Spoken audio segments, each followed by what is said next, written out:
जी। अच्छा जी, बहुत सारे विश्लेषक अब इस बात को मान रहे हैं कि शायद ये एक त्रिशंकु लोकसभा हो सकती है।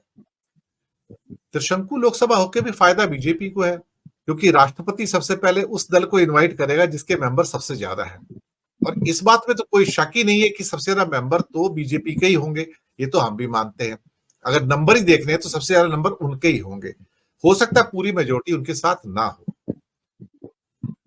उन हालातों में अगर इंडिया गठबंधन अपना गठजोड़ करके 290 रन, 200-300 बना भी दे, तो भी द्रौपदी मुर्मू उसको मानने वाली नहीं है सर। द्रौपदी मुर्मू कहेगी, ट्रेडिशन यही कहता है कि मैं बिगेस्ट को यहां पर लेकर आऊंगी और बिगेस्ट को चांस दूंगी, और फिर उसके बाद जोड़ तोड़ की राजनीति वहां से पीछे से स्टार्ट होगी। तो इसमें एक बहुत बड़ा रोल राष्ट्रपति का भी होने जा रहा है, ऐसा मेरा अनुमान है। हालांकि ये बहस अभी बेमानी है, लेकिन ये पॉइंट अभी निकल कर आ रहा है कि राष्ट्रपति उस समय आउटराइटली बीजेपी को फेवर करेंगी। जी, हम इस बहस को आज स्टार्ट कर सकते हैं, लेकिन हम बात करेंगे इसके ऊपर, क्योंकि थोड़े दिनों बाद ये बहस आ जाएगी सर ये। लेकिन आज उसका बीज बो देते हैं सर। राकेश अचल जी।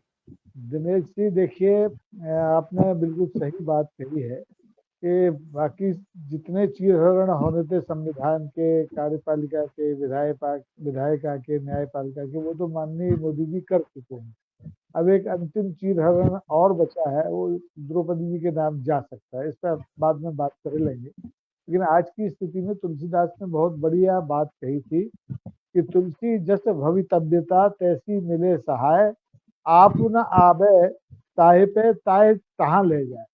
यानी मोदी जी को 400 पार करना थे, बड़े आसानी से हो जाते, लेकिन मती फेर दी किसने?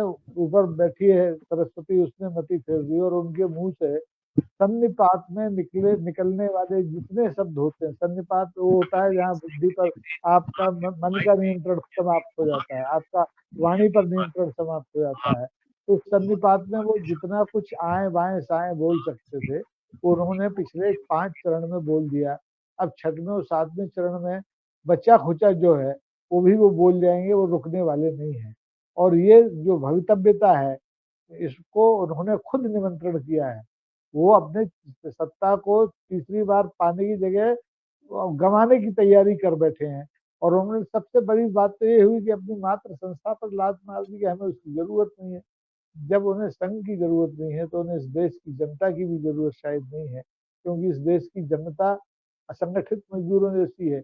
कुछ बीजेपी के साथ, कुछ कांग्रेस के साथ, कुछ सपा के साथ, कुछ बिल्कुल फ्लोटिंग है। तो वो भी समझ गई कि जो आदमी अपनी जड़ को ही अस्वीकार कर रहा है, वो इस देश के संविधान को, इस देश के जनादेश को कैसे स्वीकार करेगा। तो जोड़ तोड़ की स्थितियां बनेंगी तब बनेगी। अभी तो स्थिति ये है कि जमीन के पांव की नीचे से पूरी जमीन पांव के नीचे से खिसक चुकी है, और माननीय मोदी जी से लेकर के तमाम लोग परेशान हैं। अभी आदित्यनाथ की बात हुई, हमारे मध्य प्रदेश में डॉक्टर मोहन यादव मुख्यमंत्री हैं।